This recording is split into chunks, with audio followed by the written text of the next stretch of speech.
Hello. Hey, Roy. Hi, Francine, Vicky, Cassandra. How are you all? Good to see you. Good.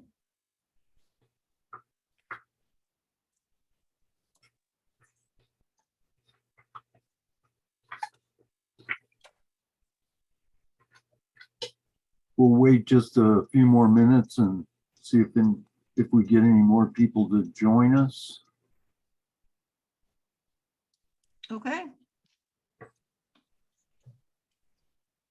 Kelly, you've got our two questions for the poll. Yes. Housekeeping item. You mentioned it worked easier if we have that poll earlier. Yeah. Okay. We'll do that. Yeah. Well, I mean, yeah, it's just that the later you go, the more people drop off. So if you do it within the first half hour or so, that's probably good. Oh, okay. We'll do it. Thanks. Yep. Well, let's do it first thing then. Pretty much that's Get it what's out of the way. going to happen pretty much. Well, Yeah. let's go ahead and get started. I'd like to welcome all the viewers that we have this evening to the Northeast Heights Community Policing Council. Thank you for attending. I'd like to thank APD for always showing up to our meetings and once again showing up. I always like to start the meeting continuing past practice of the council, and that's to read the mission statement. I think it's an important thing to note. The mission of the community policing councils is to promote and maintain inclusive, respectful, and cooperative interactions between the community and the Albuquerque Police Department to ensure constitutional community policing reforms are met and sustained. So I am looking for a motion to amend and approve the minutes or the July agenda. Do I have a motion? Motion to approve. Motion by Cassandra, second. Second. Second by Francine. Second. All in favor? Aye. Passes. Aye. Okay. I'm looking for a motion to amend and approve the June meeting minutes. Do I have a motion? Motion. So moved as Okay. is. Motion by Cassandra, second by Troy. Second. Second by Troy. All those in favor, signal by Aye. aye. Aye. Okay. We have for our visitors this evening, our viewers, we have two poll questions we're going to ask you to respond to. And Kelly, if you could put those up, I'll go ahead and read them. We have two questions. First one is, if an individual who is caught shoplifting should be, and they're asking for a single choice, arrested, processed, incarcerated, or given a citation. The second question is, do you think the city should ask for help from outside law enforcement agencies like BCSO, the New Mexico State Police, the National Guard, etc., to proactively fight crime in Albuquerque? That again is a single question. So if our viewers would take their time and fill out that poll, we would really appreciate it. Your results are very important to us. So moving along, I'm going to do things a little differently this evening. I have neglected my co-chair in the past, and I want to recognize my co-chair, Francine Lopez, this evening. So I'm going to announce her first. And Francine's going to be starting to play a more active role in the meetings. She will be doing so this evening. So Francine, I'll turn it over to you to introduce our council. Sure, thanks, Roy. So first I'll introduce myself. So hello, everybody. Thank you for joining us tonight. My name is Francine Lopez, and I share the co-chair position with Roy Turpen. I'm a student at the University of New Mexico, and I work at a grief center here in Albuquerque. I joined the Northeast Community Policing Council in hopes of creating trust and accountability between the Albuquerque Police Department and our community. Once again, thank you all for joining us tonight, and I'll turn it back to Roy so he can introduce himself. Sorry about that. I should have done that. I'm Roy Turpen. I've been on the council for about 2 years. I'm a retired City of Albuquerque employee. I retired as the Deputy Director of Family and Community Services Department. But more important to that, and what I really think about when I think about my career with the city, is the 22 years that I spent with the Albuquerque Police Department, working as their Director of the Planning and Policy Development Division. So, and I am here to do whatever I can to build a bridge between the community and the Albuquerque Police Department, and help the Albuquerque Police Department accomplish everything they need to remove the court-approved settlement agreement. Back to you, Francine. Okay, thank you, Roy. Next introduction will come from Richard Lujan.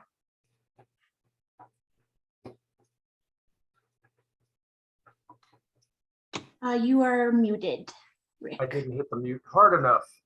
So I'm unmuted now. So I'm a homeowner in Albuquerque in the Northeast Heights, directly across from Der Wiener Schnitzel on Carlisle and Candelaria. So we're in the McKinley Neighborhood Association. I've been an active member of McKinley Neighborhood Association and the Neighborhood Watch here for about 20 years now. So we're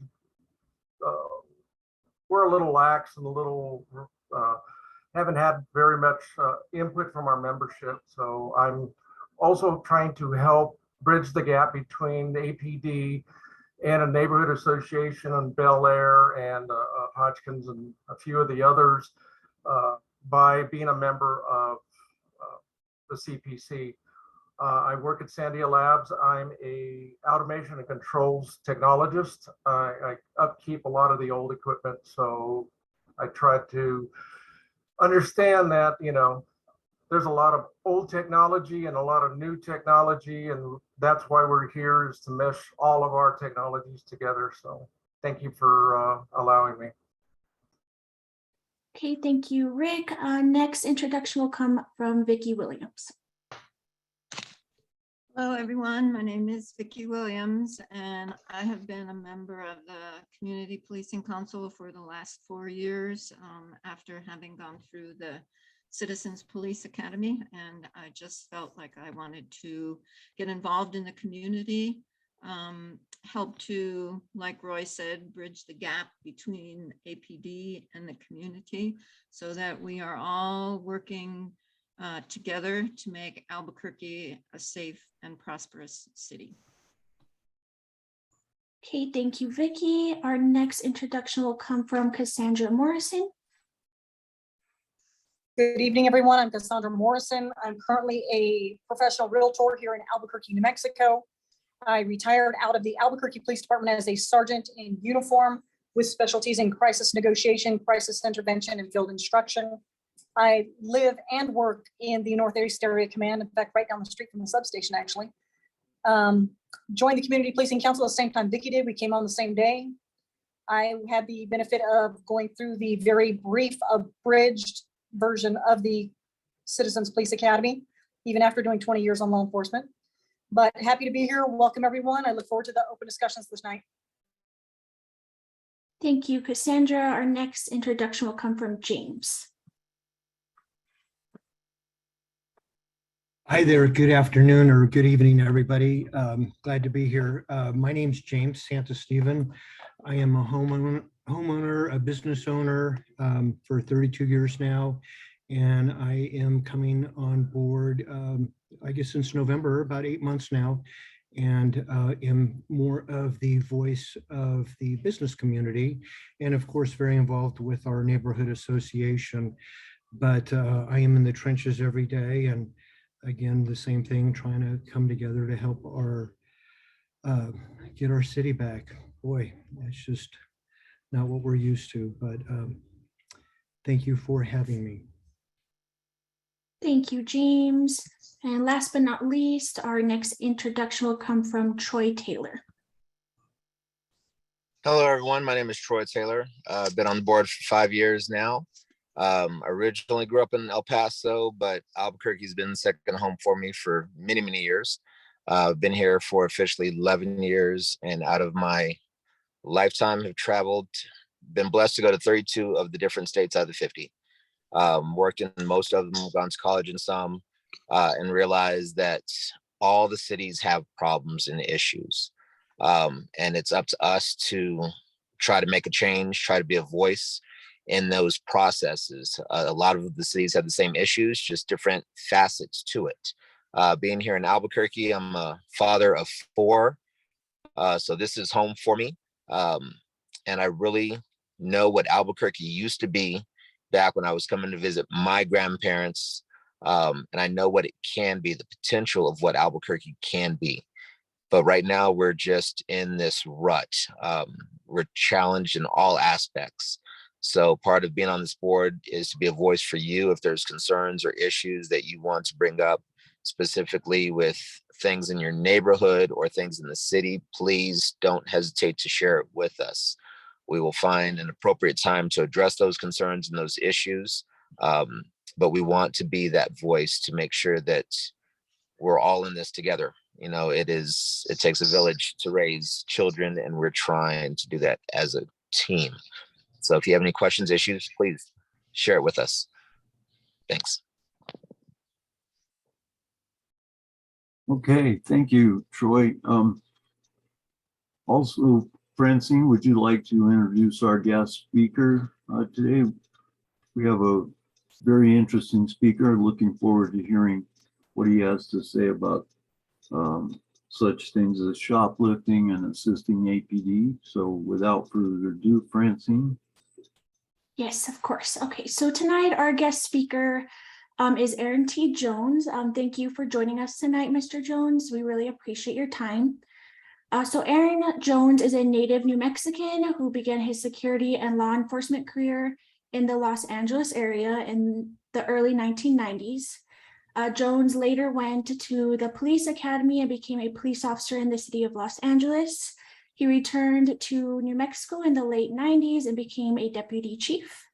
Aaron Jones transitioned his police career working homicide and violent crimes to establish security and investigation firm in the Southwestern United States. Jones then founded the International Protective Service in 2006, which has provided security and investigations for everyday citizens. So now I will turn it over to you, Mr. Jones, for your presentation. Good evening, everybody. Thank you for having me. I need to clarify a little bit. I never was a deputy chief. I was a deputy sheriff, and I was a violent crimes homicide detective, but I never rose to that level. So now I'm the head cook and bottle washer over here at International Protective Service. I've been here for 16 years. We operate in the city of Albuquerque as a kind of a private policing security and investigation service. We respond to calls for service, alarms, kind of everything I did back in my law enforcement days, just with a little different set of circumstances where we don't have to get involved as you do in law enforcement, but you have obviously the various opportunities to get involved on behalf of your client. We operate all the way from Los Angeles up into the Portland, Vancouver area. We're in obviously big here in Albuquerque. We operate in Santa Fe, Midland, Texas, Phoenix, Arizona, We're in Naples, Florida, and we're getting ready to open up in San Francisco this next week. So we are extremely busy. IPS was never intended to be more than a off-duty or retired job for the Four Hills community, basically providing private security for them around the clock. And it just, unfortunately, well, fortunately or unfortunately, it grew into this big nightmare. And we've been doing it for the last 16 years and grown tremendously, as unfortunately things have gone the way they've gone for law enforcement. It absolutely breaks my heart to the things that have happened to law enforcement and the way that law enforcement's been treated. I actually started my own store, a tactical store, just to try to give back to the law enforcement community, because I've just got so tired of the way they've been treated like a redheaded stepchild, and I don't like it at all. So IPS and IPS Tactical and was formed, and we've done everything we can to try to be a blessing to the community. When I started this thing 16 years ago, you know, security was more of a luxury than a necessity. People kind of scoffed at it a little bit, but people started seeing the light about it. And in the last few years, it has absolutely become a necessity. I can tell you, when I rolled into Malibu, California 4 years ago, I was laughed and scoffed at, and people wondered what in the world they needed. But now it's absolutely, people are begging for it, just like they are here in Albuquerque, because law enforcement, even the Los Angeles County Sheriff's Office, is not able to keep up with all the crime. I never in my entire life thought I would see the Beverly Hills Police Department in situations, or Scottsdale PD in situations where they were not able to handle situations. There was a time back in the day when you come bebopping down Wilshire Boulevard in Los Angeles and to cross into Beverly Hills acting like an idiot, and Beverly Hills PD would have you sitting on the side of the curb or proned out so fast your head would spin. But that's not the case anymore, and that's just the way things have gone.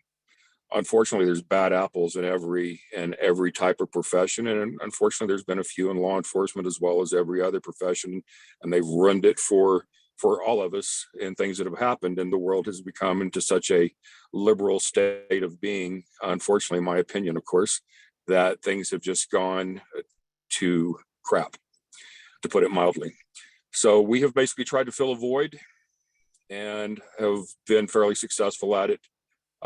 We've taken over a lot of the big box stores here in town since APD has gone back out into policing. I have noticed a huge difference in the city lately, personally, from seeing all the 54s or seeing the traffic stops and the things. The PD seems extremely busy. I think it's fantastic, because I know when traffic stops are being conducted, warrants and guns and prohibited possessors and everything in the world that you can think of are being found on traffic stops. And so I'm tickled to death to see this, and I'm glad to be able to have an opportunity to fill a void, to do kind of like what APD was doing in some of the chief's overtime situations, by using my retired HR 218 folks to provide security services for places like Walgreens and Walmart and Target and, you know, various places like that. We do churches and every type of thing that you can think of, and to try to keep people safe. People's ultimate concern nowadays is obviously their safety, and they're afraid to go to churches. The most sacred places that we have are churches and schools, and to be able to go to movie theaters, especially after COVID and everything that we've dealt with for the last 2 years, the very basic things that we enjoy as individuals and humans, and to get together and to be able to spend time together and to have the pleasure of seeing each other's faces, even to be able is such a pleasure, especially when you haven't been able to do it for the last year. So we have been trying to work, not only with hand in hand with the community, but with law enforcement, and to be a blessing to this community and every community that we work in, to try to work with them and to help in getting these offenders caught.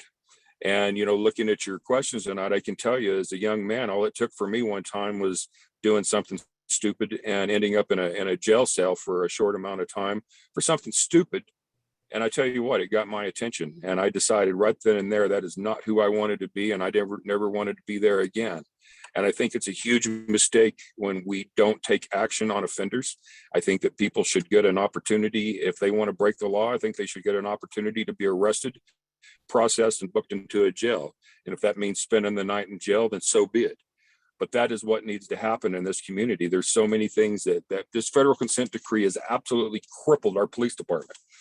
when you have when you can't go out there and do the things that you need to do as a law enforcement officer, and you are neutered the way the police department has been, it's an absolute travesty. And opportunities should have been taken under maybe the previous administration for that to come undone. I've questioned the mayor myself as to why he didn't jump on that when he had an opportunity. He tells the Border Patrol and U.S. Customs to pound sand and that this is a sanctuary, but he won't tell the Justice Department and the FBI to do so. A federal agency is a federal agency as far as I'm concerned, and maybe I don't know my butt from a hole in the ground, but I'm going to tell you right now, we've got to get this federal consent off the police department. I'd be more than happy to sell my business and sell roses if I had to, but this is ridiculous when you have to use your tax dollars not working to provide safety for the public. When you're having to resort to hire companies like mine to do this, then it's just a quagmire, and we're going downhill faster and faster every day. My phone is just ringing off the hook to the point that we cannot keep up with the supply and demand of what's being asked of us. Yes, is it good for my business? But you know what? I live in the city of Albuquerque too. I have 3 daughters that live here, as well as grandchildren and everything else. And it's an absolute travesty when I can't count on my tax dollar being able to pay the police department to protect us, and they can't do the job that they want to do to get out here and take care of business.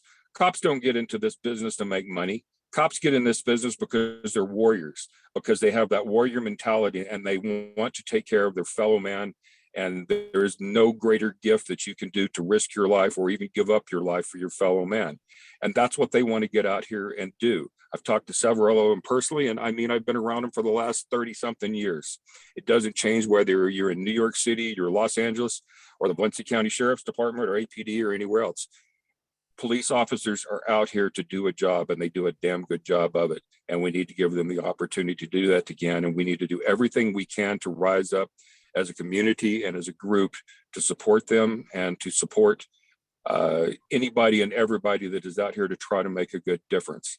I'm a bit of a rebel rouser myself, and I say my mind. And the good thing is I don't work for the government anymore, and I can say any damn thing I want to. And I truly believe that we have got to unite as a community, and we've got to get out here and we've got to rise up and as a community, and we've got to do what's right. And we cannot be afraid to do what's right. And that's where I stand on this. And so I speak from my heart. I speak from the passion in my heart, and I will do everything I can to my dying days to protect this community and every community that I serve. And I especially appreciate the opportunity to come out here and talk to you. And I'm certainly willing to answer any questions or concerns that anybody has. And I do appreciate your time. Thank you. Thank you, Mr. Jones. Do we have any questions in the chat, Francine? Yes, we do. First, Cassandra Morrison has a few questions. Thank you, Mr. Jones, for being here. I really appreciate it. You know, if you could, you know, twinkle your nose for a day and become king of a day here in Albuquerque, New Mexico, what do you think your first course of action would be to help us get where we all need to be, which is in a safer community? Well, the first thing I would do, if I was the king for the day and I was the mayor rolling around or the police chief rolling around, I would roll around in every place that I saw where there was a problem. I would get a sergeant or somebody on it, and I would start doing it. I know that's hard to do with the current situation, but that's exactly what I would do. I would also start utilizing the reserve program to get reserve police officers out and about in the community and do things like New York City does, to have law enforcement officers out in places where they can provide extra security, where people are afraid or not afraid to come out and shop and be a part of the community. When you can't go down Central because you're afraid of shots being fired and being shot to death, or you can't even go to church without being afraid of being shot, or a mall or anything else that's going on in this country, then you've got to do that. So you've got to utilize every resource you have. And if you have people that are willing to give up their time free of charge to come out here and do that have maybe retired from law enforcement or have a desire to come out and serve, then why not utilize them? Also utilize private security companies to do, you know, whatever needs to be done. But here's the thing, I'm in that business. But what I really want to see is I want to see my tax dollar at work so I can sell this thing and I can go on and do something else. Trust me, I'd a lot rather do something else, like I'm sure a lot of other people would too. But until the day that that happens, I'm going to get in here and fight tooth and nail. And if I was the king of the day, that's exactly what I would do. I would put everything I could to work, and I would address problems kind of like Giuliani did on a broken window level. That you cannot give up little tiny crimes. You can't give up people pissing on the sidewalk and you know, everything else that goes on. When they do that, you've got to treat them just like you would anybody else, whether they're a millionaire or they're broke. You've got to enforce the law fairly and equitably across the board. And when people start seeing that that's happening, then they're going to start changing their behavior patterns. I got a follow-up question for you, Mr. Jones. Have you or anybody in your company, your business, been victims of crime as well? Yeah, I won't get into it because it's an ongoing situation. But I tell you what, I tell you right now, for me to sit here and be pro law enforcement right now, it takes a lot. Yes, we have been victims. As a matter of fact, I just had one of my cars stolen right outside of a warehouse I'm sitting at right now, where somebody literally stole it, painted it, and it was impounded a Maverick right here down the street. But yes, my daughter was recently raped. I can tell you, I'm so freaking mad I can't see straight. There's so much going on in this city. One of my officers was just assaulted at a Walmart right just before this happened. Had a laceration to his head trying to take down a turd. So, you know, it's just an ongoing shit show in this city, and it is got to stop. I'm very sorry to hear about your daughter. I had no idea. That concludes my questions, Francine, for now. Okay, thank you. Next, we have a question from Vicki Williams, which is, where do your employees come from? My employees come from all sectors. I mean, obviously, I prefer to hire from the law enforcement community, the military community, but I also hire people that are interested in getting into that business because, for one thing, they're trying to put their best foot forward because they want to get into law enforcement. We all had to start somewhere, and I can tell you early on that I did everything I could to chameleon myself to act and appropriately how a law enforcement officer should act and act accordingly. And so I'm always looking for folks that are coming that they just want to be good people, that they want to provide a service, that they have that servant mentality, that they're willing to risk their lives for the betterment of their community. So that's the kind of people that I'm looking for. Same kind of people law enforcement is looking for. And it's such a tough road to hoe, because who would want to be a cop nowadays? But the people that are, I absolutely take my hat off to them. Anybody that would be willing to risk their life nowadays for anybody deserves a standing ovation. Thank you. Our next question is from Miss Braddock, who is asking you to speak on current crime in Fort Hills. So crime in Fort Hills has grown quite a bit. I can tell you that, you know, when we first started out there 16 years ago, we've had problems on and off. We've dealt with everything that law enforcement has dealt with out there. I mean, from pipe bombs to hand grenades to shootings to robberies to everything you can think of. Unfortunately, I'm on a subscription basis out there. And so basically my service is provided by the amount of subscribers that I have out there.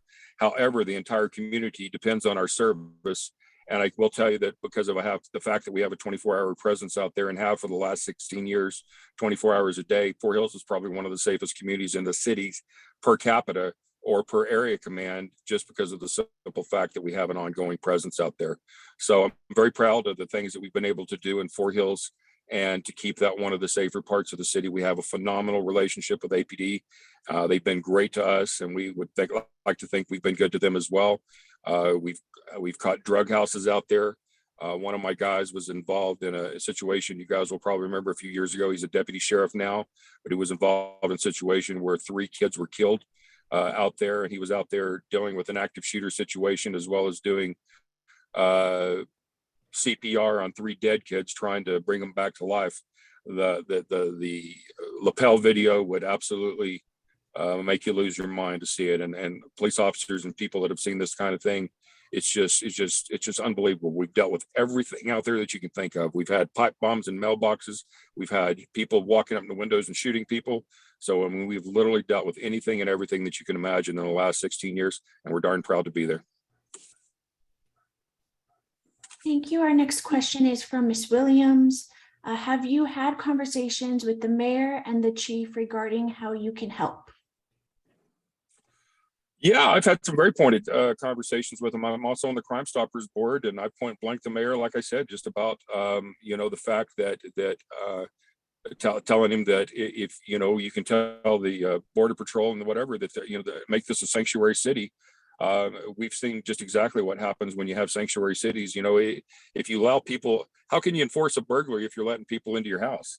And that's basically what's going on here. We've just turned into that, but yet we've allowed the Justice Department to sit here and neuter our police department where they can't get out and do their job effectively. So yes, I've had some very pointed conversations with the mayor, to the point people rolled their eyes and wished I'd shut up.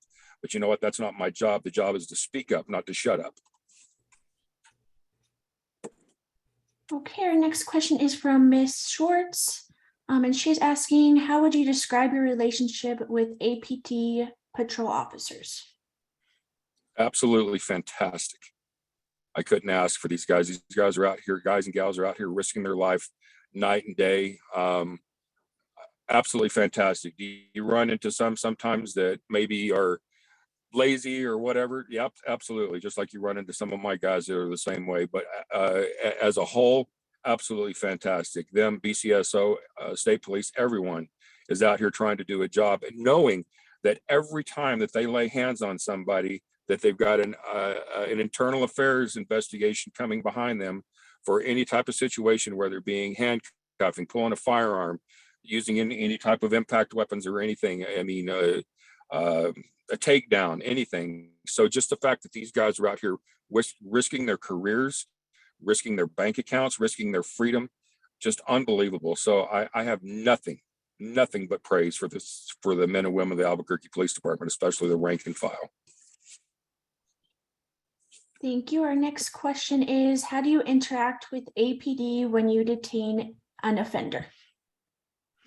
So in New Mexico, we don't have police powers. New Mexico is a very interesting state, as in the fact that it does not allow citizens to arrest. In the state of Texas, we can absolutely arrest people. If you're a level 3 commissioned security officer, you can actually transport them to the justice of the peace or a magistrate court. Just like under 837 of the California Penal Code, you can actually arrest people under a citizen's arrest, and law enforcement is mandated that they must show up, they must take that arrestee, and under 849B1 of the California Penal Code, under the interest of justice, they can either continue the booking process or they can set them free because whoever arrested them is an idiot. So, or it was a situation where it should not have happened, but they're mandated to do something. And that's the kind of things that need to happen here in New Mexico, where there is a citizen's arrest power. Yes, technically, when you're detaining somebody, it is a deprivation of their freedom. So it's a Fourth Amendment issue. And it's absolutely a situation where you're depriving them of their freedom, but you're only able to hold them for a short time. So let's say that we have somebody that we have in custody, we can only hold them for a certain amount of time. It's gotten to the point that I've had to establish an MOU with the Bernalillo County Sheriff's Office to be able to, if I have somebody that I really want to book, then I get them out there to take them. There's some people I'm just not flat willing to let go. They need to be processed. There's people with warrants. There's people that are prohibited possessors, felons with firearms, that I'm just flat not willing to let go. So there's got to be a way to do it. So luckily, I've been able to have a relationship with BCSO to be able to do that on serious offenders. New Mexico has got to change somehow, and that's going to have to start in the legislature to be able to give arrest authority and increase the amount of detention time for serious offenders. Whatever that takes to do it, I'm certainly willing to get behind it, but it does create problems. There's a lot of times we have to let bad guys go. One weekend alone, we caught 6 burglars and ended up having to let 5 of them go because we couldn't get the PD there in a timely manner. So it's not good. It's not good whatsoever. But unfortunately, their hands are tied. They're literally going from call to call, handling calls off their KDT when they come on duty. 45 calls racked and stacked on their computer. What are they going to do? So, I mean, it's not their fault, but it's just a bad situation all the way around. We've got to figure out a better way to do it. Okay, the next question is, are you able to coordinate your problems in Fort Hills with APD so the tie can protect the area more as crime builds? Well, I see that we're talking about APD, but IPS doesn't just operate in Fort Hills. IPS operates in the entire city.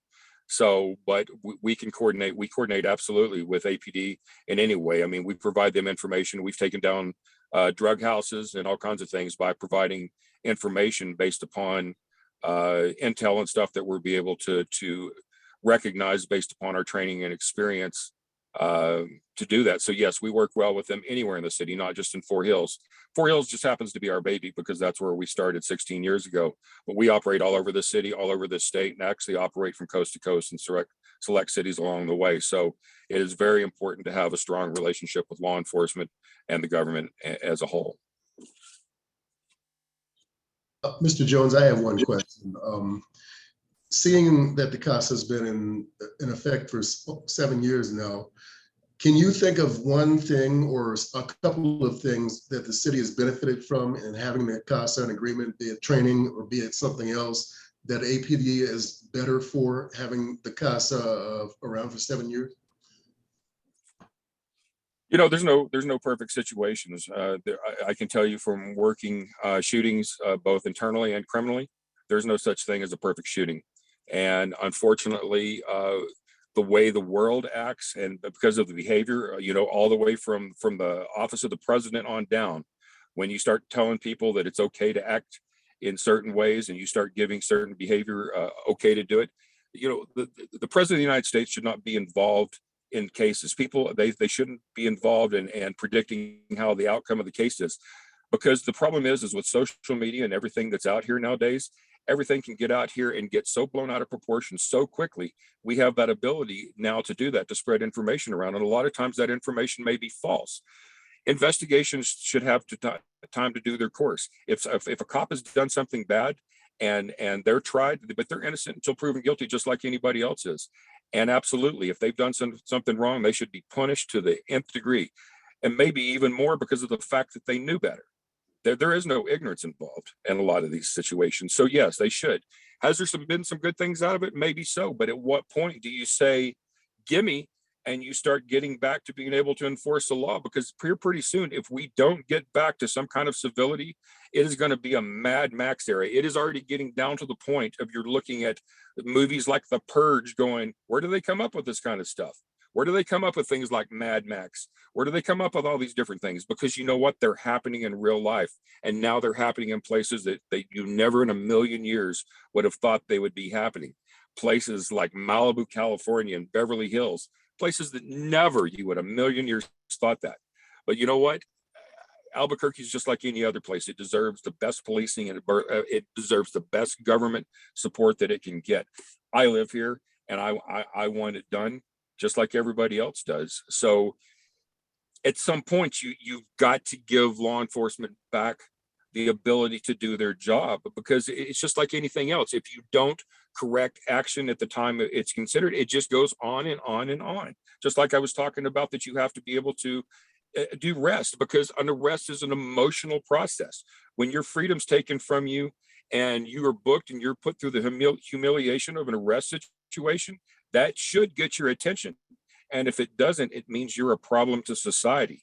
And you have 20% of the people creating 80% of the problems in this city. You've got to get them in jail. You've got to get them incarcerated, in prison, or whatever. You've got to change some of these laws, these bail reform laws, to where they don't even have to put anything. They're OR'd for nothing. There's no incentive whatsoever not to commit crime. When you're allowing people to come out here and commit up to a certain amount of theft before it becomes a felony, they're sitting there with their phones and calculators, calculating how much money they can steal before they may potentially get jammed up for a full misdemeanor or a 4th-degree felony. It's absolutely ridiculous. We've turned criminals into crime into being a business. It's absolutely ridiculous. We've got to get this consent decree off our back, and we've got to act like big boys and girls. Okay, thank you. Our next question is from Cassandra Morrison, and she asks, when DOJ leaves Albuquerque, how do you think things would change positively or negatively? Well, you're going to have a problem. You can't make anybody happy in this country. I can tell you right now, you can't get everybody to do anything. So you're going to have a group of people, about 50%, they're going to be tickled to death, and you're going to have the other 50% that are mad as hell. And, you know, I don't know. I can't imagine when DOJ is ever going to leave the way they're getting. If I was getting paid $1.4 million a year, I don't know if I'd want to leave either. But, you know, eventually when they do leave, I would like to think that law enforcement would be able to get back and take the training and experience that they've gotten through the course of this consent decree to be able to go out there and act in a certain way and to have a better compassion and understanding for all walks of life. You know, I didn't start in the law enforcement profession. I always hated it when I first started, the fact that I wasn't in the military or something that was more maybe of an honorable situation. I was a musician.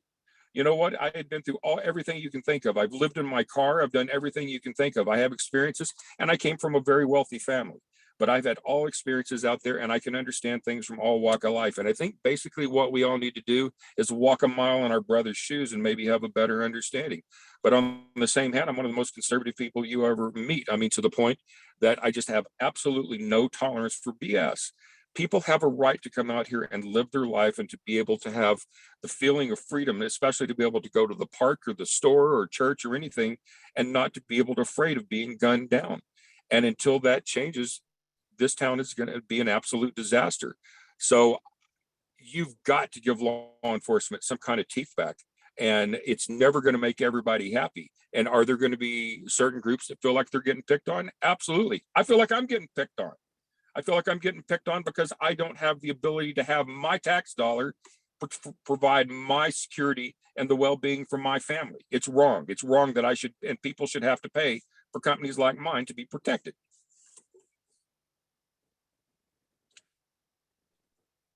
Thank you, Mr. Jones. Roy, those are all the questions that we have in chat. Okay. Mr. Jones, I really found your presentation very informative, very even entertaining at points, but not very, very informative, very informative. I want to thank you for taking time out of your day to come and speak to us. And if it's okay with you, maybe we could call you again down the line and have you come back and give us an update on how things are going for you out there. Well, I appreciate it. Thank you very much. Thank you, Mr. Jones. Thank you all. Moving James says his on. hand up. Moving James on. says his hand up. Oh, I'm sorry. I'm sorry, James. I did not see your hand. I just have a quick question for Aaron Jones. Aaron, thank you for your service. We pay for private security. I know what you're going through. My question is just a quick one. Are you struggling to get employees, and are you overwhelmed, especially now coming up with our mayor saying that he wants businesses like ourselves to start having to pay for private security, which we've been doing for years now. But I guess just, are you struggling to get help or employees? Are you overwhelmed, and are you going to be able to keep up as more people are calling you? Thank you. I appreciate your question. Yes, it's a struggle, especially to get the kind of employees that I want. You know, there's all kinds of people out here applying for jobs, but you know, the problem is after COVID and the way that was handled and just giving free money out, a lot of these people didn't want to go to work. And so I was very blessed in the fact that most of my people came to work and they worked for their money and they didn't sit at home and take it. There's a special type of person that does this work. And yes, it is tough to get them, but I'm absolutely amazed by the amount of people that are applying and that want to get out here. And, you know, a lot of law enforcement officers lost their job because of their stance on COVID and the vaccine. And so there's a bunch of people that still want to get out here and do that. And so we're hiring right now. Matter of fact, we're hiring in San Francisco right now. I've got to hire 34 people in San Francisco, which is going to be an interesting challenge. Yeah, well, we're going to figure it out one way or the other, just like cars. It's absolutely a nightmare now to try to buy cars. I've had cars on order for 2 years now. And it's just between vehicles and manpower and everything else, it's just like law enforcement. It's absolutely a disaster trying to do it. And then you have the fact that anything and everything you do could get you on the 6 o'clock news and the 10 o'clock news and everything else. So it's it's a rough business to be in, but you know what? Just like law enforcement and the folks that are sitting out here right now, it's the most rewarding business you can be in. And why we do it, hell if I know. But you know what? We do it because somebody's got to get out here and do it and take care of it. It's a group of people that have got to get out here and take care of folks that for whatever reason can't or won't. They're a special group of people, and I owe them a huge debt of gratitude, and I can't thank them enough. So we're going to continue fighting and doing everything we can. I'd like you to mention one more thing. You have your guys probably with cameras and bulletproof vests, I'm guessing too, correct? Just like APD. Yeah, we pretty much carry everything that law enforcement carries. You know, it's tools of the trade. It's just like any other profession. They're tools, and everything we can do to try to not only document but protect our folks, as well as giving them options and using, you know, everything from verbal judo to less than lethal. You know, fortunately, in 16 years, we've never fired a shot at anybody, and although we've been fired on multiple times, so we're doing everything we can out there to use other means of dealing with people other than lethal. And are you getting pounded with lawsuits too from some of these guys saying their rights were violated or anything like that? That seems to be, you a know, common practice here. Surprisingly so. We've been pretty fortunate, knock on wood. You know, considering we drive cars and carry guns for 16 years, we haven't. Could that happen at any time? Absolutely. But that's just the nature. That's the risk of doing business. And I'm the type of guy, you want to sue me, stand by, I'll sue you back. So you better have your shit together. We've got a few more questions, Mr. Jones. If you have a couple more minutes to spend. I talk all night. Francine, you want to read those new ones off? Sure. So our next question is from Gary Ho. And he is asking, since you have taken on the protection role for some of the big box stores, have you had a run-in with the gang shoplifters? We've had to run in with anything and everything. You know, you should have seen the shock factor on some of these folks' face when they've been so used to acting with impunity for all these months and stuff, and now all of a sudden they're getting met with resistance. It is absolutely a joy for me to see the look on their face when they're being told no, and things are being enforced upon them, and they're getting put in handcuffs and in the back of police cars and transported to the Metro Detention Center.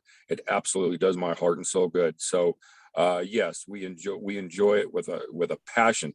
I cannot tell you the reward I get when we have clerks and people, shoppers coming up and thanking us for being there, that they feel safe being there. I know when we first took over some of the big box stores, you could have cut the tension with a knife when we walked in there. And now you can walk in there and you can see people that they've got smiles on their faces. I mean, you get see kids skipping and stuff like that. They're actually going out and being able to do that. Same thing happened. We took over a store in South Central LA a few years ago, and you could have cut the tension with a knife. And you know what? After I had two retired police officers there for a while, people could go in there and shop, and that is truly what makes me happy. Money doesn't drive me whatsoever. It's that peace, that inner peace in my heart that I get. I know when people are able to go about their lives and be free and be able to live the type of lives that they want to live with their families. Thank you. Our next question is from Pastor Walker, and he is asking what requirements are required. Yeah, can you emphasize on that, Pastor Walker, please? For employment, I'm thinking probably. Sure. So obviously anybody can apply to do this. You have to go through a certain amount of training that's required by the New Mexico Regulation Licensing Division.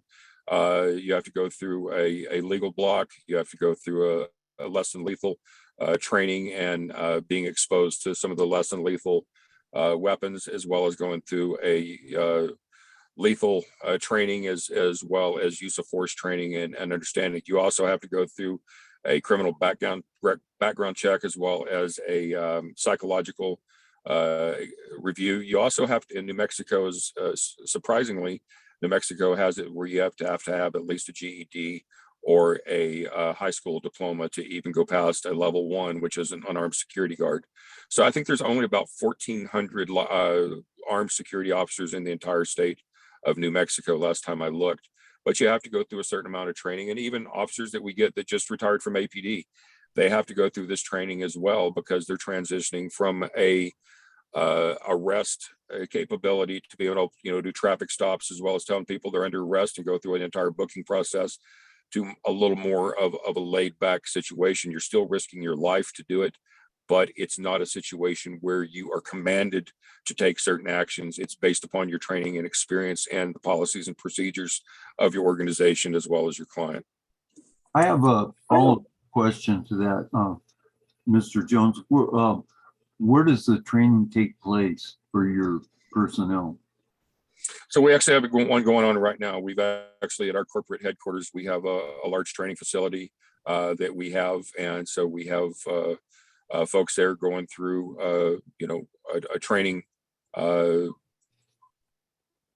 weekly. Okay. Thank you. Yes, sir. Those are all the questions in chat, Roy. I think there's one more. I'll go ahead and read it. Did you, about citizens' rights? I don't know if you see it there, Francine. I believe that's more of a statement rather than a question. Oh, okay. I'm glad you were watching the chat, not me.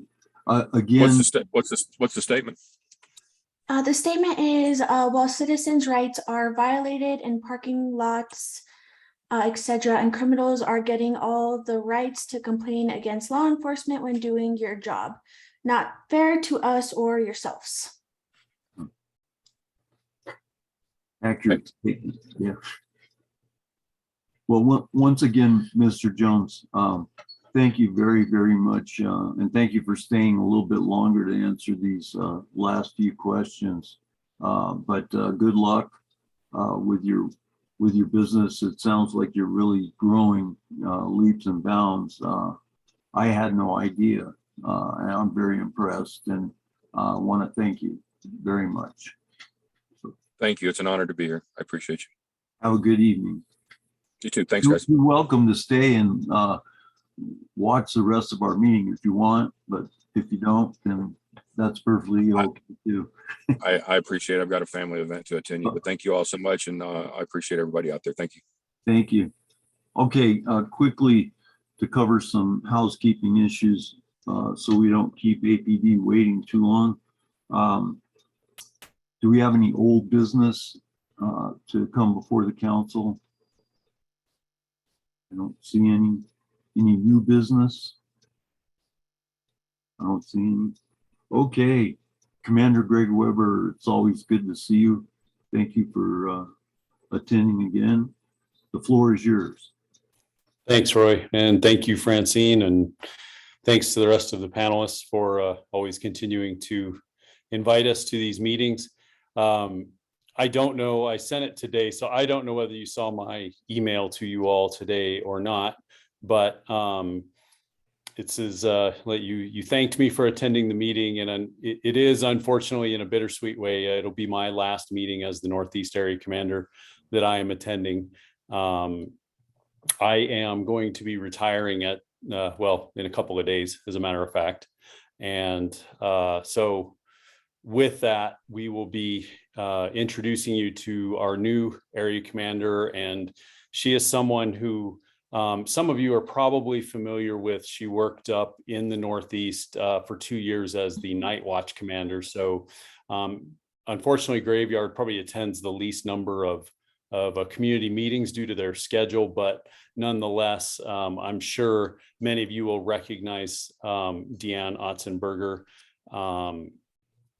I am very happy to know that the area command is going to go over to her as I leave. I believe her to be extremely capable, and I've seen her work with the community, and I know that she can continue working with the community. And so I guess I would say, before we kind of move on to her introducing herself and the stats and that sort of thing, is it really has been a pleasure to work with Community Policing Council for the entire 2 years. I think that the motivation of everyone who serves on the council, and for many of the people whom I've met who just are panelists, or not panelists, are attendees who attend every single month. I've had the chance to meet most of them within the last 2 years at some point. And I think that they are all genuinely engaged and interested in really their city, their police department. And we always say that, we are you. The police department is made up of residents of Albuquerque and the surrounding area. And we live here and we work here.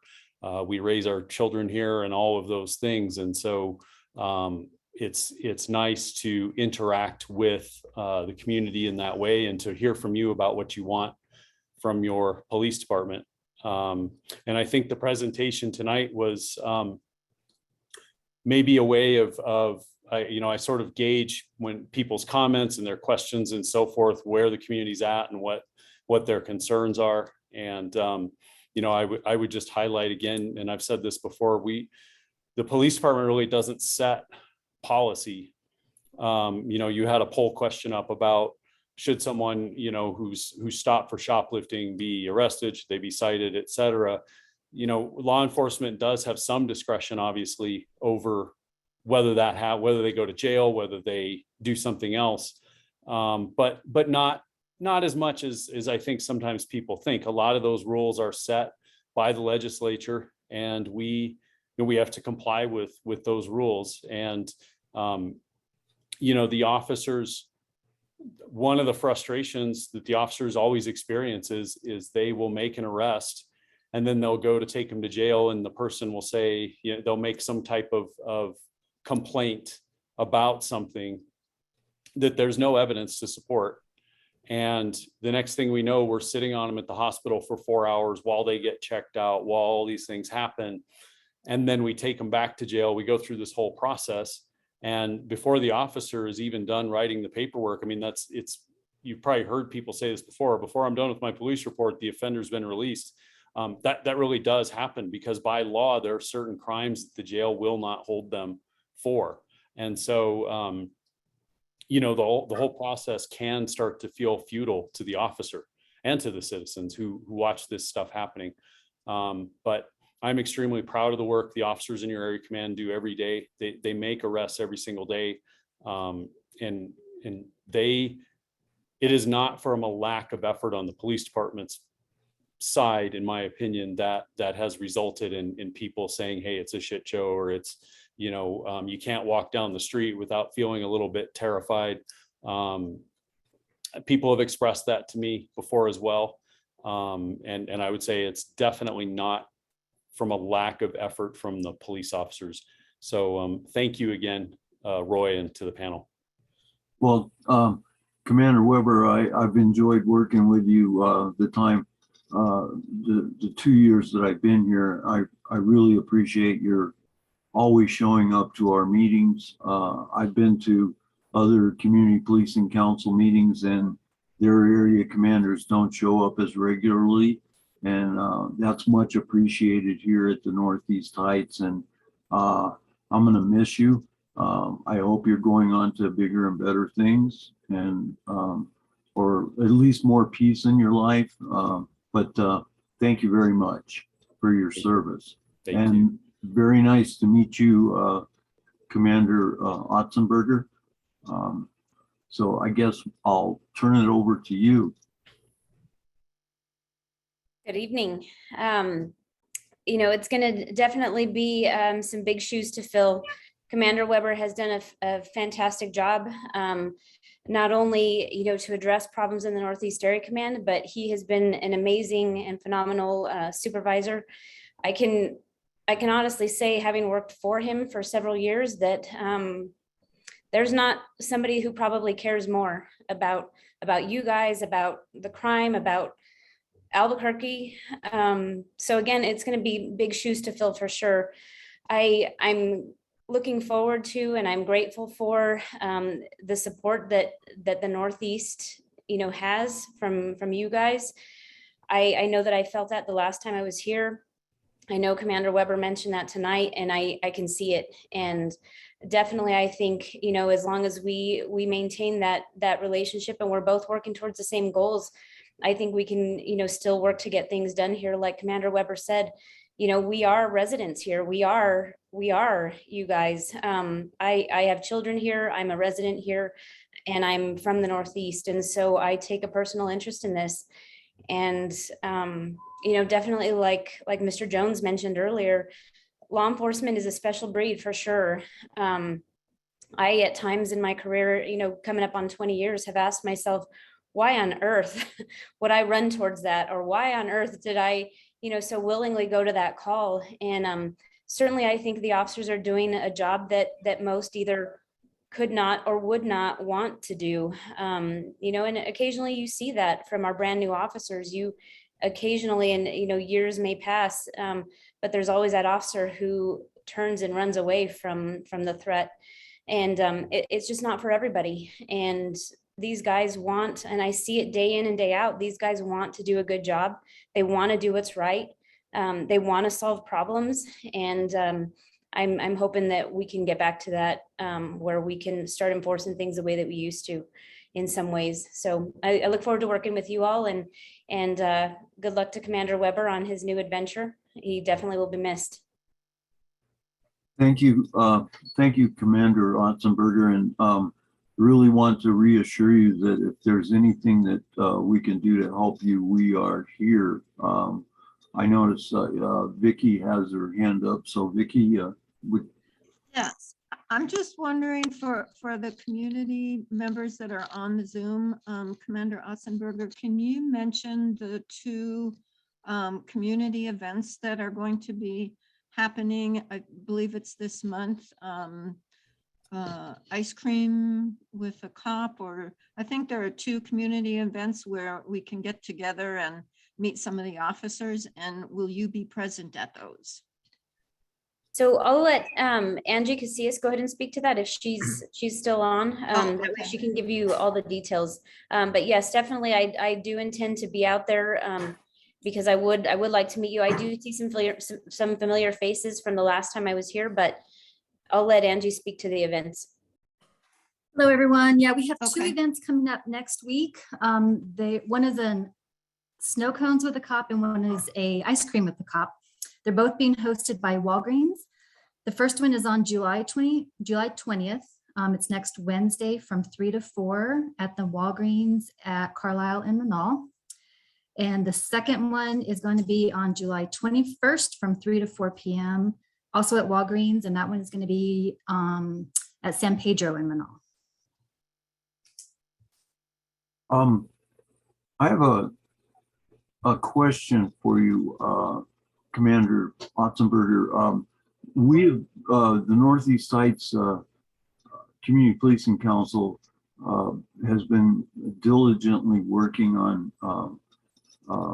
trying to get out and connect with the community so that we can again try to help build a bridge, you know, between the police department and the community.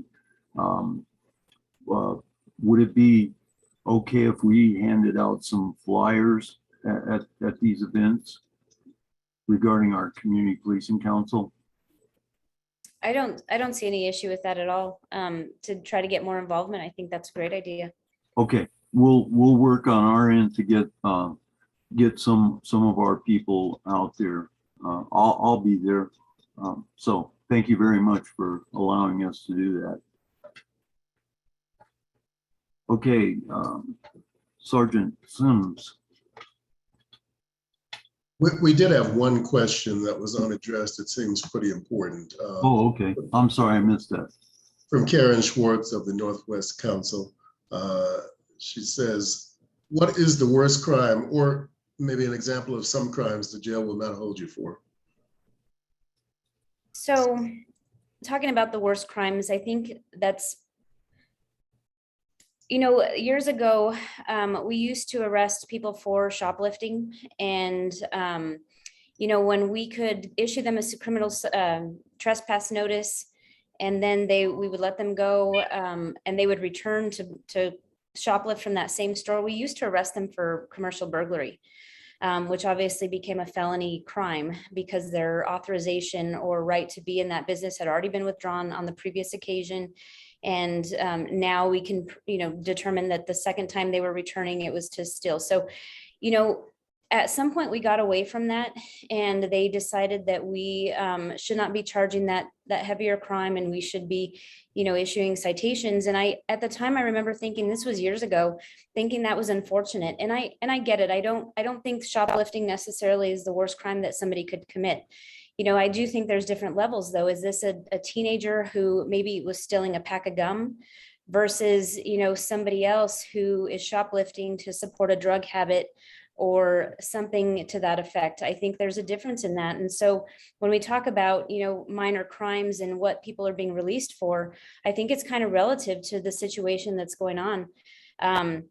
I know I arrested once some juveniles that were in a stolen vehicle. And to me, that's a big deal, to take something of such significant value of somebody else's property, an item like that has a potential to cause threats to somebody else. I thought that was a big deal. And I remember when we took them to JDC, they wouldn't accept them. So there's crimes that are being committed such as that we're at times having to let people go. There's people that are shoplifting, and at times we're having to let those go. So I think some of it is relative to kind of what's going on or what the history is of that person, but we've kind of seen it at very different levels. For the most part, they accept people that are committing the violent crimes, but it's kind of across the board in various situations that they're getting released. Thanks for catching that, Kelly. I missed that. Thank you for that answer, Commander. So back to Sergeant Sines.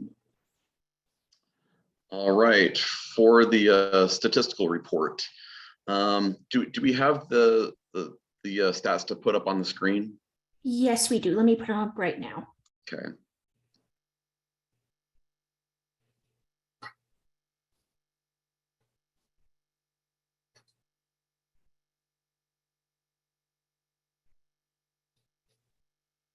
And while you're doing that, I'll just go ahead and start reading through them.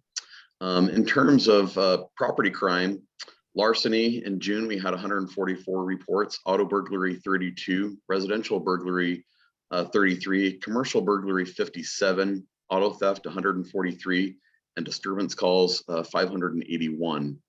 In terms of offenses against person, we had 271 family offenses or domestic violence, 149 aggravated assault battery, 39 robberies, 1 homicide call out, and 10 criminal sexual penetration calls. Total calls for service in the month of June was 7,000 even. In terms of the statistical data for use of force for the month of June, Northeast Area Command had 3 level 1s, 5 level 2s, and 2 level 3s for a total of 10 uses of force for the month of June. Force per 1,000 calls, Northeast was at 1.4 last month.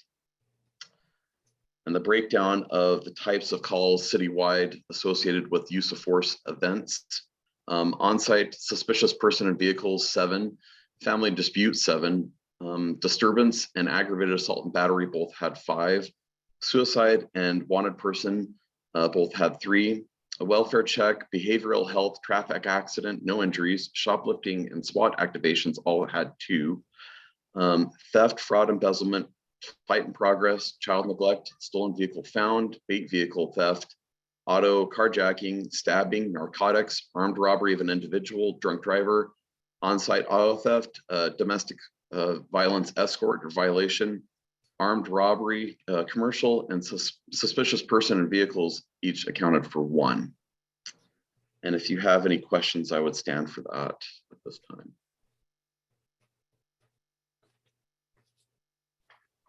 Okay. No, I don't see any questions in the chat.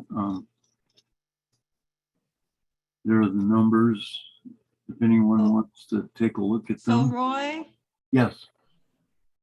Yes, Vicky. There was an item in the agenda that said debriefing on June 29th incident, Yes. and Commander Weber's name was after that. Is that something that we're going to talk Cassandra. about, or I'm, 'cause No, I do remember that, and I forgot to put that in the agenda. Cassandra, you had some particulars on that particular incident, if I remember correctly? The one I sent you the email on? Yes. Could you reach into your memory banks and pull out the particulars on that? Yeah, let me pull it up real quick and I'll get to the info. It happened at 6704 Loftus Avenue Northeast. The incident actually occurred on June 29th at about 6:02 in the morning. Apparently they served some kind of a search warrant. APD, Bernalillo County, FBI, DEA were all present at the scene.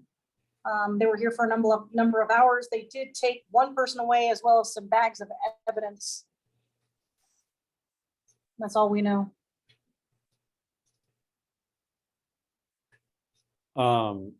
So if you're looking for information, I don't have all of the information on that. That was a federal search warrant and a federal offender case that had been taken federal. I believe it involved a robbery offender, but I don't have that person's name in front of me. I actually reached out to our robbery unit and asked them if there was anything additional that I could share with you all. So I'd have to, unfortunately, put that maybe on the agenda for next month so that we can just give me some time to get the answer. It was not an APD arrest that was made. We were there simply to do what we always do when the feds are there, which is we have a local city presence so that people are not alarmed, although it may have generated some alarm amongst the residents. But yeah, I don't have a name for you, but my understanding is it was a robbery offender that was wanted federally. The concern is that these people have vehicles parked in their driveway, that they are a concealed carry certification instructor. So that's the concern. And if they're out there robbing places, they've got a federal license that's allowing them to do that. I'm sorry, I didn't understand your last statement. I guess I'm not following you. They have a concealed carry business that they are operating out of that home. Okay, I'm not aware of that. I'm sorry. You seem to have more details on it than I do. Thanks, Commander. Sure. I out of the thousands and thousands of cases, I'm impressed that you could pull that up.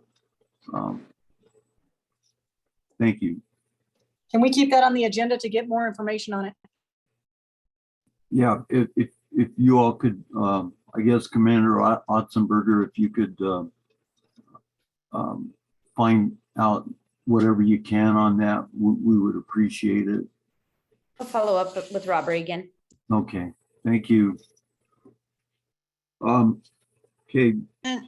And also, I just would like to say that at some point, Commander Otzenberger, we would like to sit down and have a meeting with you and just talk about ways that we can work collaboratively. If there's anything that you need from the CPCs or you feel like we can help you with, or that we can help APD with, we'd like to just sit down and have a chat with you at your convenience. Yes, Commander, I'll send you my telephone number through a private message here, and if you give me a call, we can set up, see what availability you have, and see what we can set up. So I'll send that now.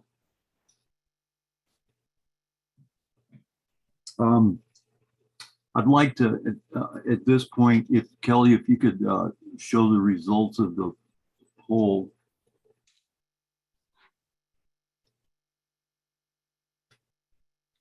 Okay. Interesting results. 42% feel that they should be arrested. I think based on a question I saw, in the chat, people might not know what the difference between processed and incarcerated was. I know Cassandra answered it, but possibly Commander Weber or Commander Otzenberger, could you discuss the difference between those two, just so the viewers would know? Sure. Well, we don't make the decision on incarceration. So arrested simply means that we have detained that person and that we have probable cause to charge them with the crime. So at that point, there's a couple of paths that can be taken. The officer can book that person into MDC, making it a full booking or custodial arrest, or they can issue that person a citation in lieu of an arrest or a summons. A summons and a citation are basically the same thing, a little bit different documentation, but it ends up the same place. And what that is a charge to appear in front of a judge at a later date, but they're released at the scene. They don't take a ride to jail to have well, we don't have bail anymore, but they don't have to go to the jail and go through that process. Typically, when people speak of incarceration, now we're talking about the end after court. So the case goes to court, theoretically, the person is prosecuted, and a judge or a jury, depending on the level of crime, it could be a judge bench trial or it could be a jury trial, finds that person guilty, and then there is some type of sentence where they are incarcerated in jail. But the processed portion, I'm not sure. There was a process where officers would transport somebody to the jail, and the jail would do some basic information gathering, and they would then be released right there in front of the judge at the jail, or the representative of the court at the jail. But again, that's not a process that is controlled by APD. The officer, really their discretion ends at, do I book this person or do I issue them a citation? Thank you. Thanks for that point of clarification. Okay. And I'm sorry, I do have to jump off, Roy. I got to deal with some family stuff here. So I appreciate everybody, and I will be in touch. Okay. Thanks a lot. Great. Thank you. Thank you. I'd like to take a few minutes here. We're winding down our agenda. I would like any community concerns or issues. If the viewers have any particular issues or concerns that they would like to discuss, please take a few minutes and put those in the chat so we can read them. Give everybody a few minutes to do that. I had one question on the poll, basically. I don't know if these people are still here, but we had 12 responses on question number 2 about using outside law enforcement agencies. And 2 of the responses said no. If there's somebody in the attendee room who would like to put it in chat as to why, I'd be interested in hearing that.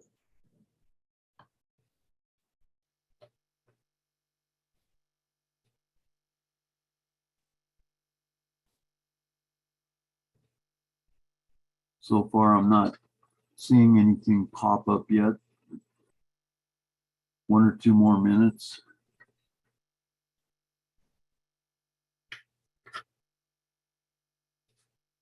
If that individual does not want to be identified, they can send a private message to, oh, here's Gary. Okay.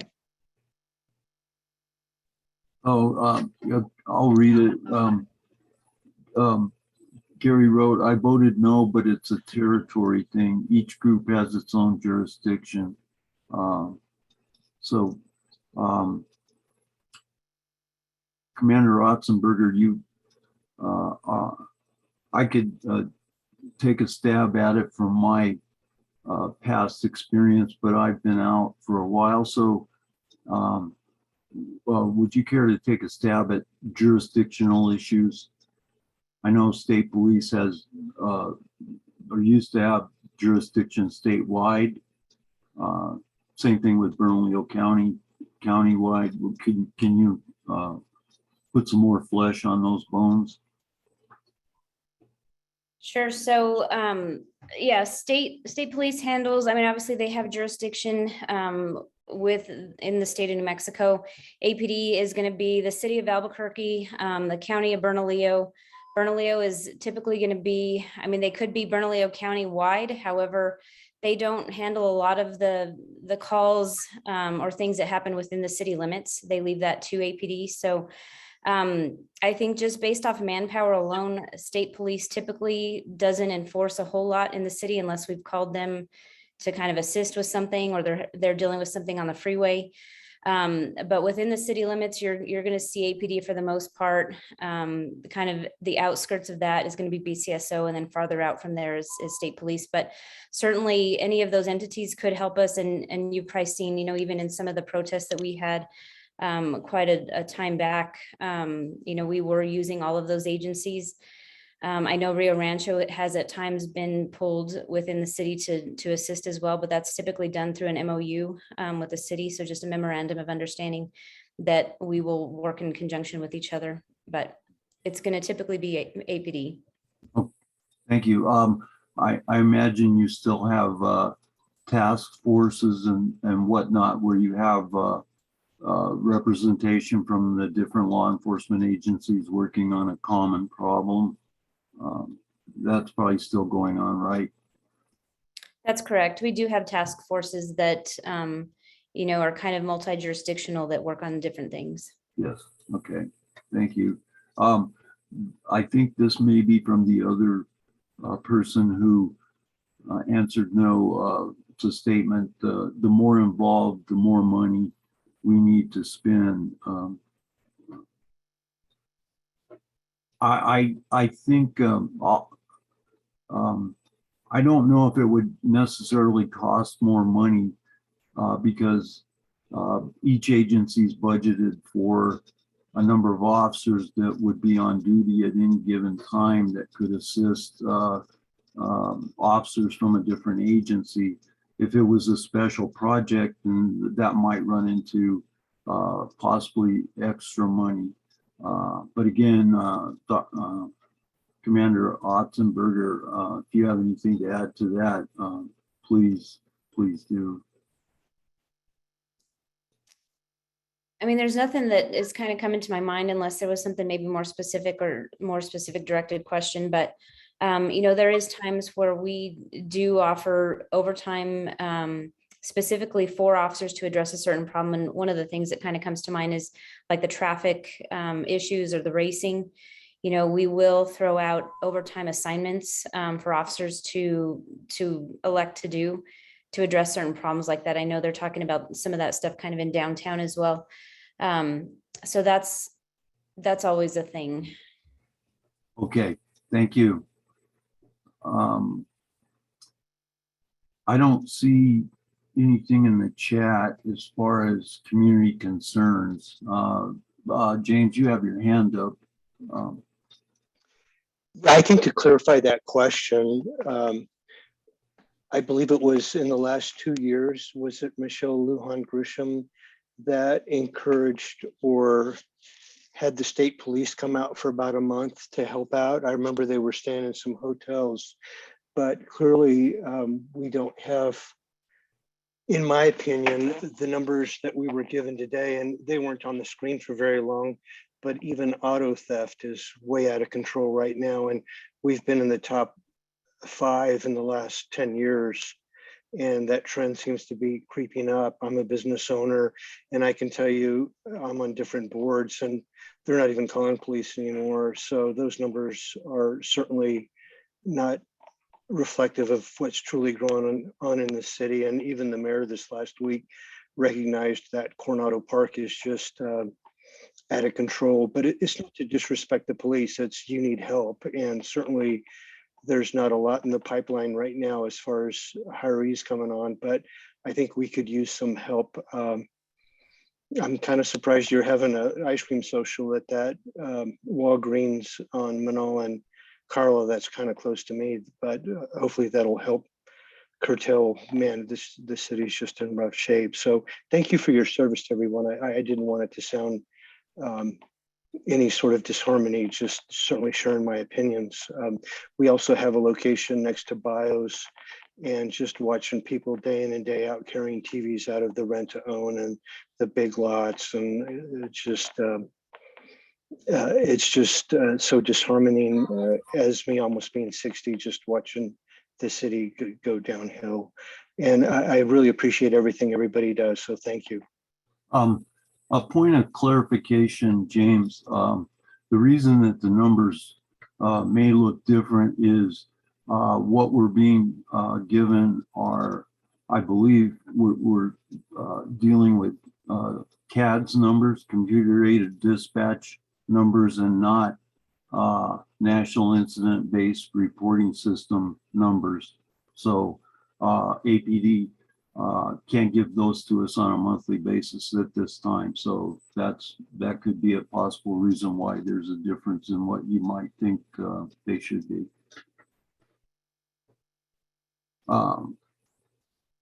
We do have one, you want to read the last one there, Francine? Sure. Ms. Martin is asking if there are any reports on street racing.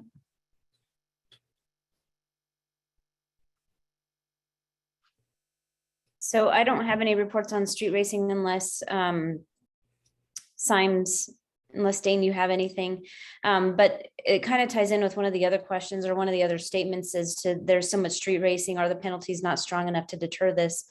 You know, whether or not the penalties are strong enough to deter this. You know, I know that we run into some specific challenges, maybe ones that, you know, the public doesn't necessarily realize initially. I know when I was in Northeast the last time we were dealing with racing, it was pretty heavy at the time. I know it's since gone down a little bit because we've had traffic out there enforcing some street racing things. But at the time that I was up here, it was almost like the street racers were in these little gang type cliques. And what they were doing is when, you know, I would send the officers out there to address the street racers, specifically along Montgomery or even Paseo, the freeway. What they would do is they would kind of have these tactics where they would start to kind of run some interference for the lead car or the car that was doing whatever they were doing, if they were the ones racing. So the rest of them would kind of get in between our police car and the lead car, and they would create that distance so that lead car could get away. So when you have stuff like that, obviously it's a little, I mean, we can't chase, first of all, but even if, you know, even if we were able to chase, getting through that block that, you know, their buddies are kind of throwing in there was a little bit difficult for us. But again, back to the, we can't chase them. So a lot of times they know that, and they do what they can to get away. At times they were pulling guns on each other and that kind of thing. So I know that they're starting to take some different measures on kind of catching these guys. I know at times the helicopters are being used, or the planes for the air support from our department. I know state worked on some stuff also, and I'm not sure exactly what traffic has going on at the moment, but I hear that whatever they're doing is they've gotten quite a bit of numbers when it comes to the street racing. So it'd be interesting to see what their you know, directive is now, or their plan is. But that's definitely been one of the challenging things for us, you know. And I know, you know, sometimes we get, you know, criticism that we're not addressing it, but it's, you know, we show up to an area, they scatter and run from us. The ones that are stragglers aren't really the ones that need, you know, are needing the citation, and then they just move on to a different area. So we get a second call, you know, okay, now they're over here, it might be in a different area command. So sometimes with that, we were basically chasing our tail all night long, unless we can figure out a way to kind of corral them. I know at one point, one of our officers tried to stop some racers on the freeway, and they literally ran one of my officers off the road. So it wasn't safe for the officers either to kind of engage with those guys, you know, who were armed and who ultimately had total disregard for police. So, I mean, we definitely could use some stricter penalties probably for the racers. Yeah, again, as Commander Weber pointed out earlier, unfortunately, you all have your hands tied on a lot of different issues because of state law. So I feel sorry for you in those instances. I don't see any other questions. I think there's one in there, possibly, Francine. Yes, there's a few statements. So the next statement and question is, there's so much street racing. Are the penalties not strong enough to deter this? The racers have killed a priest, a little boy, and even hit a school bus. Yeah, and that's kind of the one that I was mentioning just a minute ago, as far as the penalties. Definitely, you know, like Commander Weber said, is we don't necessarily create the laws, we don't create the penalties. That's done kind of outside of us. So if you guys can give us something that we can enforce and some penalties that are hefty, I do think, you know, that would probably deter them. I had heard at some point that there, you know, even California was using some kind of program where they were taking vehicles away. There was strict penalties. And, you know, I know one of the trends that I saw when I was up here in the Northeast, kind of when the whole COVID thing happened, is they were getting free money. A lot of those cars started getting, you know, souped up, and they were out there wanting to show them off. And that's when I think racing for us hit a peak. But again, I mean, it is hard to kind of corral them. You know, I know somebody mentioned on here, if we can snag the straggler, but it's not always a straggler who's actually committing the traffic violation, in which case we can get them, but we can't do anything with them. It's kind of that lead car, the one, you know, actively involved in the racing that has to, or that, you know, deserves that citation, if you will. Yeah. Thank you again. Okay. Hearing no further community concerns or anything, I'm looking for a motion to adjourn. I think this has been a great meeting. Motion to adjourn. Motion by Cassandra. Do I have a second? Second. Yes. Second by James and Vicky. Thank you, Commander, and welcome, Commander Otzenberger. Look forward to seeing you as often as possible. And will you be at the get-togethers that you mentioned? Yes. Okay, I hope to meet you there. I look forward to that. So, Me too. okay, everyone, have a good evening. And to all the viewers out there, thank you for, again, attending the Northeast Sites Community Policing Council meeting. And please, next month, invite your friends. The more people we can get involved, the better. So thank you very much. Have a good evening and live long and prosper. Thank you, Roy, and thanks to everyone too. Thank you. Good night. Good night. Good night.